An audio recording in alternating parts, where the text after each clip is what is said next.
Group D के form में जब ग्रुप डी का भरा गया था तो बहुत सारे फॉर्म रिजेक्ट हुए थे। कारण क्या था? तो इसमें एकदम क्लियरली ये बोल दिया है कि ITI जो क्वालिफिकेशन आपका होगा वही पार्ट बी में आप चूज कर पाएंगे। Hello everyone, welcome to the student.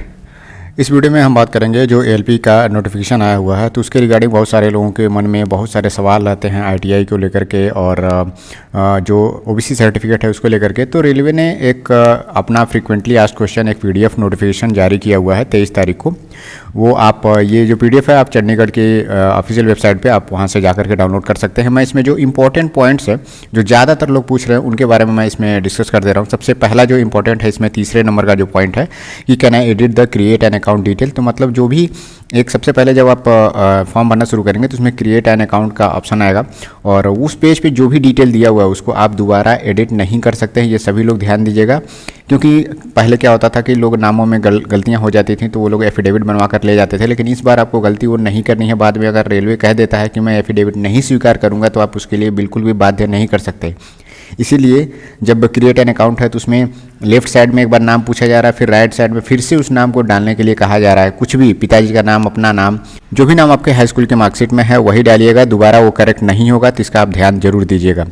उसके बाद से 10th नंबर का पॉइंट है, सबसे इंपॉर्टेंट है कि आप can I change my chosen RRB। मतलब जो भी RRB अगर आपने चूज कर दिया है वो दोबारा फिर बिल्कुल भी आप चेंज नहीं कर सकते। अगर आप सोच रहे हैं कि दूसरे नंबर से या फिर दूसरे ईमेल से फिर से फॉर्म भरने के लिए तो आपका फॉर्म हो सकता है बाद में रिजेक्ट भी हो जाए, क्योंकि सेम डिटेल अगर आपने अलग अलग RRB पे भी डाला तो भी आपका रिजेक्ट हो जाएगा। तो इसका आप थोड़ा सा ध्यान दीजिएगा। नेक्स्ट है कि can I edit my detail during the application process. तो बिल्कुल हर एप्लीकेशन प्रोसेस में आप अपना डिटेल एडिट कर सकते हैं, लेकिन जो क्रिएट एन अकाउंट वाले पेज पे था उसको छोड़ करके ही आप जो भी एडिट करना चाहे एडिट कर सकते हैं। लेकिन हर एक एडिट में आपका जो है चार्जेस लगेंगे और जितनी बार आप एडिट करेंगे उतनी बार आपको चार्जेस पे करने होंगे। जब तक चार्ज पे नहीं हो जाएगा तब तक वो एडिट आपका फाइनल नहीं माना जाएगा। तो कोशिश करिए कि बार बार आपको एडिट करने की जरूरत ही ना पड़े, क्योंकि सबसे ज़्यादा जो कन्फ्यूजन है RRB को चूज करने को लेकर के ये जो भी सर्टिफिकेट है अभी समय है आपके पास, नया हो तो बनवा लीजिए, ज़्यादा टाइम नहीं लगता है। जैसे OBC का जो सर्टिफिकेट है नॉन क्रीमी लेयर हो गए, SC ST हो गए, तो देखिए पुराना ज़्यादा से ज़्यादा आप कोशिश करिए कि 6 महीने के अंदर का हो तो ज़्यादा बेहतर होगा। अभी समय है 10-15 दिन के अंदर आपका जो जहाँ से भी आप बनवाना चाहेंगे एकदम आराम से बन जाएगा।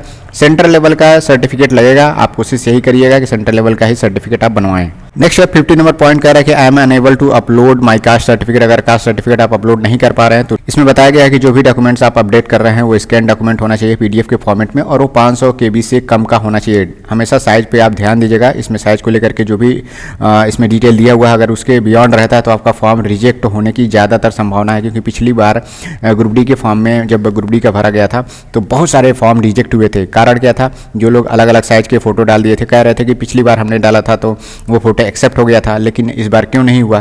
तो इसको थोड़ा सा आपको ध्यान देना है कि इस बार जो भी साइज कहा गया है उसको आपको ध्यान में रख के ही आपका डिटेल जो भी आप अपलोड करें उसको ध्यान में रख के। यहाँ पे देखिए साइज को लेकर के यहाँ पे दिया हुआ है, कास्ट सर्टिफिकेट आपका 500 से कम होना चाहिए, जो फोटोग्राफ से आपका 30 से 70 KB के बीच का होना चाहिए और जो भी सिग्नेचर है आपका वो भी 30 से 70 KB के बीच का होना चाहिए। और डायमेंशन आपका देखिए जो भी आप फोटोग्राफ्स अपलोड कर रहे हैं उसका डायमेंशन वहाँ पे फॉर्म जब भरेंगे आप तो वहाँ पे डायमेंशन दिया होगा।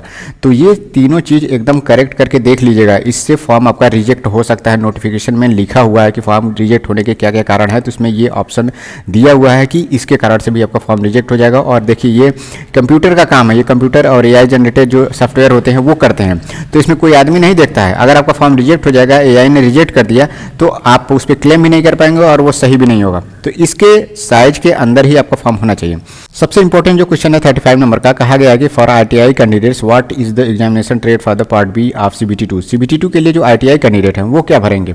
तो इसमें एकदम क्लियरली ये बोल दिया है कि ITI जो क्वालिफिकेशन आपका होगा वही पार्ट बी में आप चूज कर पाएंगे, उसके अलावा कुछ भी नहीं चूज कर पाएंगे। ये जो JDC का डॉक्यूमेंट आया था, जो GDC का नोटिफिकेशन आया हुआ था, उसी में भी ये चीज़ें मेंशन थी। लेकिन पहले लोग क्या कर रहे थे कि कोई भी ट्रेड था उसके अलग ट्रेड वो लोग पढ़ रहे थे, तो ये इस बार नहीं चलने वाला है। ये आप थोड़ा सा ध्यान दीजिएगा। जो आपने ITI जिस ट्रेड से किया हुआ है वही ट्रेड आपको पार्ट बी में चूज करने का ऑप्शन मिलेगा। लेकिन वहीं पे 37 नंबर का बहुत इंपॉर्टेंट है, जिनके पास डिप्लोमा और डिग्री है उन कैंडिडेट के लिए थोड़ा सा ट्रेड चूज करने का ऑप्शन रहेगा उनके सामने। जैसे मान लीजिए इलेक्ट्रिकल उन लोगों ने चूज किया हुआ है, तो जो नोटिफिकेशन में आप देखेंगे एक चार्ट बना हुआ होगा, आपको मैकेनिकल का अलग होगा, इलेक्ट्रिकल का अलग होगा, उनके सामने ऑप्शन दिए होंगे कि कितने ट्रेड वो लोग इसमें से कोई एक चूज कर सकते हैं। जिनके पास डिप्लोमा या डिग्री होगा तो इनके लिए तो चलिए ठीक है, लेकिन जो लोग फिजिक्स और मैथ को लेकर के पढ़ रहे थे तो बिल्कुल उनका तो बहुत ज़्यादा नुकसान हो गया। वो लोग सोच रहे थे कि ट्रेड हम बिल्कुल नहीं पढ़ेंगे, फिजिक्स मैथ ले लेंगे और वो मेरा काम चल जाएगा। तो देखिए, पढ़ाई जो आपने किया है फिजिक्स मैथ, तो वो तो आपका पार्ट टाइम में भी काम चल जाएगा, लेकिन ट्रेड के लिए अब आपको जो है कोई ना कोई एक ट्रेड चूज करके ही आपको उसकी तैयारी करनी पड़ेगी। तो जिन लोगों ने इलेक्ट्रिकल किया हुआ है तो वो लोग इलेक्ट्रीशियन, वायरमैन, इन सब में से कोई एक चूज कर सकते हैं। वो चार्ट आप नोटिफिकेशन में देख सकते हैं। तो सिर्फ डिप्लोमा और डिग्री वालों के लिए थोड़ा सा ऑप्शन है कि पार्ट बी में कुछ चुन सकते हैं उनको, लेकिन ITI जिन लोगों ने किया हुआ है वो अपने ही ट्रेड को पार्ट बी में सेलेक्ट कर पाएंगे। तो ये दोनों पॉइंट बहुत ज़्यादा इंपॉर्टेंट थे। बाकी ये पूरा PDF आप वहाँ से डाउनलोड करके पढ़ सकते हैं, मैं टेलीग्राम पे भी अपलोड कर दूंगा, तो वहाँ से भी आप उसको डाउनलोड कर लीजिएगा। इसके अलावा अगर कोई क्वेरी हो तो आप कमेंट सेक्शन में पूछ सकते हैं, और जितना आप ज़्यादा पढ़ाई करेंगे वही संभावना होगी आपके सिलेक्शन की। और मैं उम्मीद करता हूँ कि वैकेंसी जल्द से जल्द थोड़ा सा और इंक्रीज हो, क्योंकि इतने कम में तो कंपटीशन बहुत ज़्यादा हो जाएगा और बहुत सारे जो मतलब अच्छे स्टूडेंट हैं वो भी इस एग्ज़ाम को नहीं निकाल पाएंगे। और रेलवे इस पर जरूर ध्यान देगी और वैकेंसी इंक्रीज होने की संभावना है। तो आप लोग पढ़ाई करते रहिए। Thank you, all the best.